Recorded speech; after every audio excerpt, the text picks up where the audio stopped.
Olá, meu nome é Fernando de Ligório, seja muito bem-vindo ao meu canal. Aqui nós estudamos magia na antiguidade, magia tradicional salomônica, cristianismo hermético e oráculos como o tarô. Nós já vamos começar o nosso vídeo, mas antes eu gostaria de dizer para você que eu estou disponível para consultas, acompanhamentos, consultas de tarô, treinamento sacerdotal, treinamento mágico e espiritual. Caso você tenha interesse em fazer algum dos meus cursos, caso você tenha interesse em fazer alguma consulta comigo, caso você tenha interesse em estudar comigo magia na antiguidade, magia tradicional salomônica, cristianismo hermético, eu estou à sua disposição. Basta você me adicionar no WhatsApp, neste número que você está vendo agora na tela e também na descrição do vídeo. Me acompanha no Instagram, dá um joinha aqui no vídeo e se inscreve no canal, por favor, para ajudar nas visualizações. Gratidão pela sua presença.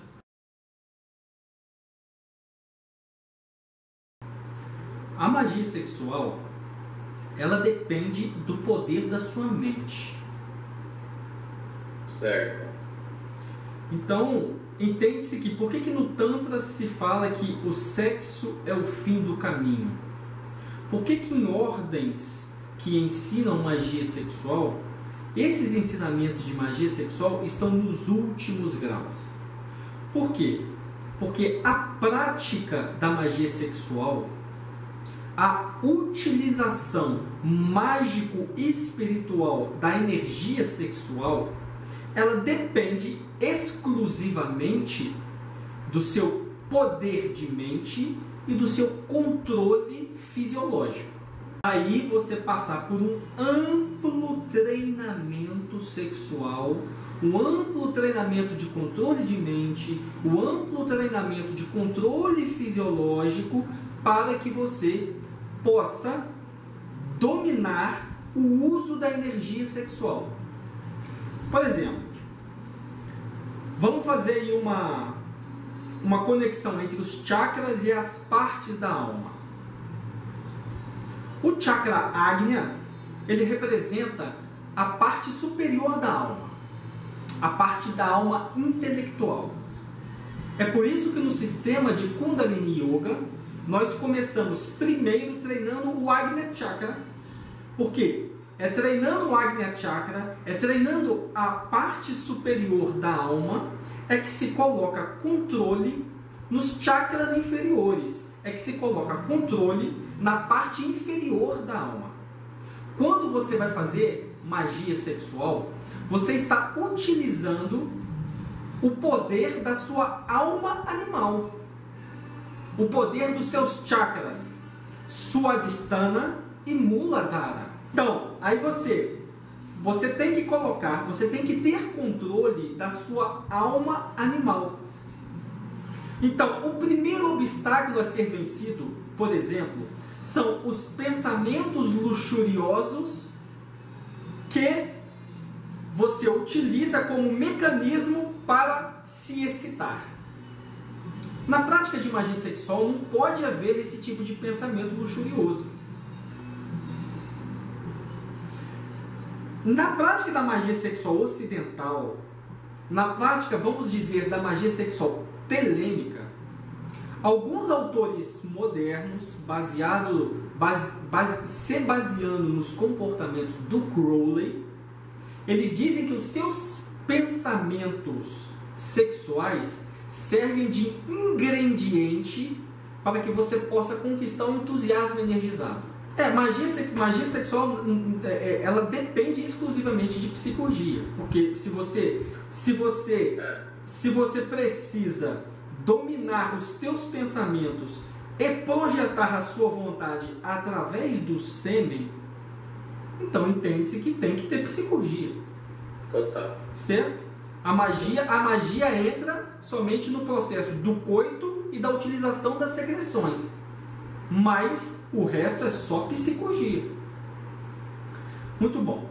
Então é o que acontece. Aí alguns autores telêmicos, eles dizem que você pode utilizar os seus pensamentos luxuriosos como ingredientes para conquistar o entusiasmo energizado. O segredo da magia sexual telêmica é o entusiasmo energizado. Se não existe entusiasmo energizado, fica complicado. Então o que acontece? O homem e a mulher têm que se excitar muito, até chegar num clímax de energia, para que o ápice da magia, o coito, a projeção da vontade possa ser conquistado. Esse é o mecanismo. No entanto, a outra parte, o receptáculo, a mulher, ela fica completamente drenada nesse processo. Então a magia sexual telêmica, vamos dizer a magia sexual ocidental, porque toda magia sexual ocidental vai mais ou menos por esse mesmo caminho.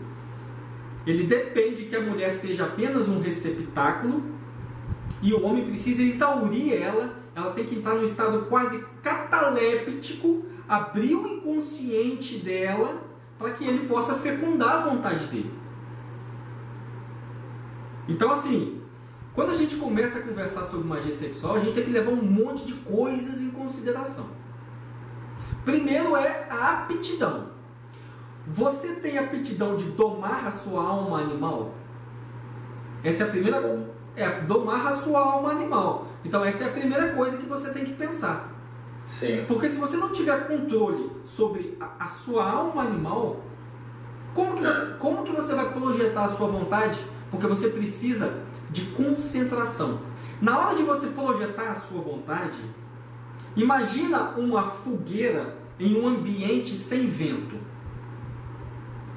Uma fogueira em um ambiente sem vento vai produzir um fogo que tem uma forma não volátil. Você pega uma vela, não tem vento no ambiente, fica aquela chama bonitinha, constante. Se começa a ter vento no ambiente, a chama começa trepidar. Então, a sua mente nesse momento tem que ser como a chama da vela em um ambiente sem vento nenhum. A sua mente tem que estar calma, a sua mente tem que estar tranquila, para que, na hora da projeção da vontade, só exista a vontade sendo projetada, e não fantasmas que você produz, e não substância clifótica que você produz. Se você produz substância clifótica, o que acontece? Você engendra, ao invés da vontade, saindo do Agna, o chakra Agna, né, o chakra da vontade, da projeção da vontade, em vez de você projetar a vontade do chakra Agna para dentro do útero, você projeta memória clifótica, desejo. Não sai daí uma criança mágica. A sua vontade botão está pervertida. Falhou. Tanto é assim que eu conheço aí um magista famoso aí, telêmico aqui no Brasil, que ele tem um filho que dá muito trabalho para ele. Mas o filho, cara, é um diabo encarnado. Esse filho foi produzido dentro de um ritual de magia sexual telêmica. E aí ele fez uma consulta comigo aqui outro dia, ele falando comigo que quando ele foi fazer esse ritual de magia sexual, ele era muito novo, ele não entendia direito os processos, e aí ele projetou não uma vontade pura e verdadeira, límpida, prístida. Ele projetou inúmeros fantasmas para dentro do útero da esposa dele. Resultado: o filho dele saiu completamente. Era a intenção produzir realmente um filho, que fosse uma criança mágica, que fosse um filho mágico. Mas esse filho mágico é completamente antagônico a tudo aquilo que ele queria, tudo aquilo que ele desejava. E aí você vai me falar assim: pô, Fernando, como então projetar essa vontade de maneira que eu possa fazer isso com Suponhamos que eu não seja uma pessoa que tem uma concentração forte completamente, mas eu consigo ter um pouco de concentração, eu consigo ter um pouco de aptidão. Como conseguir fazer esse processo? Aí eu digo, como treinamento, você pode utilizar símbolos mágicos. Vamos supor, você começa a construir no seu quarto, onde você vai fazer de santuário para a sua prática de magia sexual, você começa a construir nesse quarto, colocar nesse quarto inúmeros símbolos mágicos. Então você coloca a carta do tarô. Então se você tem afinidade com o tarô do Crowley, você coloca as cartas do tarô do Crowley. Se você tem afinidade com outros tarôs, você coloca outras cartas de tarô. Mas você pode usar outros símbolos mágicos. Você pode colocar o caduceu de Mercúrio, você pode colocar o símbolo do Yin Yang, você pode colocar a cruz templária, você pode colocar uma imagem de Baphomet, você pode colocar um pentagrama, um hexagrama, você pode encarregar o seu quarto com símbolos mágicos. Tá. Certo? Esse quarto, uma vez que você vai transformar nele num santuário, ele não vai servir para você comer, ele não vai servir para você ver televisão, ele não vai servir para você ficar conversando fiado, ele não vai servir para você ficar discutindo com a sua esposa, brigando com ela, ele não vai servir para você passar pito no seu filho, nada disso. Ele vai servir para você fazer uma prática, um lugar sagrado, vai servir para você fazer uma prática espiritual. Montando esse santuário, espalhando símbolos pelo quarto inteiro, você monta um altar também. Um altar que vai simbolizar a sua prática espiritual. Se você estiver seguindo aí a fórmula telêmica de iniciação, você pode colocar, por exemplo, um altar para Baphomet. Colocar a estela da revelação, fazer algum altar telêmico. Colocar o altar da missa gnóstica, que é aquele altar em pirâmide. Então você pode colocar isso tudo dentro do seu quarto. E aí você pode começar com práticas básicas solitariamente e com ela, com a sua esposa. Então, solitariamente, você precisa, um exercício eficiente é transformar o seu Oshima, o seu ovo de luz, em uma lamparina mágica. Daí você vai lá no Crowley, no Magia em Teoria e Prática, e estuda lá o capítulo sobre a lâmpada mágica, para você entender um pouco mais sobre o que é a lâmpada mágica dentro da visão telêmica. E então começar a fazer uma prática espiritual de energização, se masturbando. Enquanto você vai fazendo essa prática de masturbação sem ejacular, você vai fazendo um encantamento. Esse encantamento eu posso até depois aqui escrever, pode ser um encantamento em latim que até o próprio Crowley ensina a fazer. Ou você pode fazer qualquer um outro encantamento para encantar o seu ovo de luz, encantar o seu Oshima, o seu corpo astral. E aí você não chega ao orgasmo, você não ejacula, e você vai acumulando ojas, energia vital dentro do seu ovo de luz. Todo esse acúmulo de energia vital vai servir para você depois ter energia para projetar a sua vontade mágica através do coito. Um outro exercício que você vai fazer neste interim é, antes de dormir, meditar, visualizar e contemplar estes símbolos mágicos. Principalmente aqueles que você quer produzir como criança mágica. Então, você começa a contemplar, por exemplo, o hexagrama. Medita no significado do hexagrama.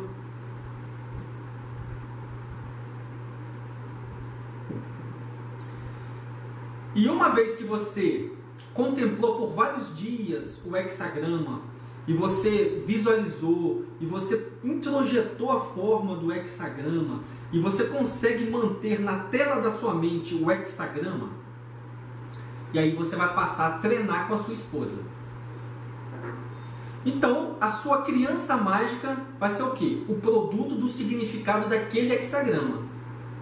Você vai entrar em coito com a sua esposa, e na hora que você for ejacular dentro do útero dela, você coloca na tela da sua mente o hexagrama. E anota isso tudo num diário, para ver qual o resultado que vai ser. Você pode querer resultado místico ou resultado mágico. Resultado místico, ou seja, na sua alma. Então, se você fizer uma prática com o hexagrama, entende-se que você está querendo um resultado místico. Um resultado de iluminação da sua alma, unir a sua alma com o todo de Deus. Sim. Mas você pode querer também um resultado taumatúrgico. Que você pode querer materializar na sua vida bonança financeira, por exemplo. Então você pode colocar, você pode visualizar na hora de impregnar o ovo, você pode visualizar os 6 de ouros do tarô, o 10 de ouros do tarô. E isso constitui, então, um treinamento na magia sexual para você começar a produzir, através da magia sexual, a taumaturgia. Para completar esse trabalho de treinamento, esse foi um trabalho de treinamento prático com a sua alma animal, com a sua sexualidade. Para completar, você pode praticar yoga, fazer posturas, principalmente os bandhas, os kriyas do Hatha Yoga, pranayama, meditações diversas, para você ter mais controle corporal na hora do coito, para que você tenha mais controle de mente na hora do coito. Tudo constitui um treinamento. Começa com esses exercícios básicos. Começa construindo esse santuário no seu quarto. Começa com esses exercícios básicos e anota isso tudo em diário. Anotando isso tudo em diário, vamos ver os resultados. E aí a gente tendo sucesso nisso, porque se você não conquista sucesso nisso, não adianta eu te passar outras práticas. Com certeza. Então você tendo sucesso nisso, a gente pode começar com práticas e exercícios mais avançados. O Deus principal de Telemann é um Deus de guerra e de vingança. A gente sabe, dentro de qualquer tradição espiritual, que o mecanismo fundamental, o fundamental de todos, o mecanismo primordial para você começar a galgar iniciações verdadeiramente reais é paz interior, cara. Como é que você vai ter paz interior adorando um Deus, um cosmocrator, porque Ra-Hoor-Khuit é colocado na condição de cosmocrator? Como que você vai conseguir ter uma paz interior adorando um cosmocrator de guerra e de vingança? Não tem jeito. Você pode ver que no meio telêmico só tem confusão e briga, cara. E aí, meu irmão, quando você sossega a sua mente, quando você começa a refazer o seu caminho, e aí a paz chega, a tranquilidade chega, tudo muda. Seu olhar muda, o seu modo de falar muda, tudo muda. E outra coisa também, e ao olhar para a Bíblia, não ter a Bíblia como um livro de ocultismo. A palavra de Deus é para todo mundo. Não tem esse negócio de segredinho, de númerozinho, que só uns vão entender. Existe na Bíblia, o que existe na Bíblia são graus de entendimento. Pedro e Tiago, que foram arrebatados somente até o 6º céu, ou seja, eles andaram com Cristo, eles não entendiam a quantidade de informação que João, que foi arrebatado ao 3º céu, trazia. Eles falavam, de onde que ele traz isso? A gente não aprendeu isso. Mas é grau de arrebatamento. Quanto mais você vai sendo arrebatado nos céus, mais a palavra de Deus vai sendo clara e objetiva na sua mente. Quanto menos você está aqui, ó, você é arrebatado no 9º céu, você é arrebatado no 8º céu, você não sai daqui. Você quer entender coisa que os caras entendiam que são arrebatados lá no 6º céu? Lá no 3º céu? Complicado. Então, assim, não tem segredos esotéricos, ocultos na Bíblia, que são entendidos só por organizações fechadas. Isso não existe. A palavra de Deus é para todo mundo. É você e Deus. Quanto mais você ser arrebatado no corpo de Deus, no 6º céu, no 5º céu, no 4º céu, no 3º céu, mais você entende a palavra de Deus. Por quê? Mais próximo de Deus você chega. Mais próximo do Pai das Luzes você chega. Quando você está longe do Pai das Luzes, você quer entender o que ele está falando? Você está longe.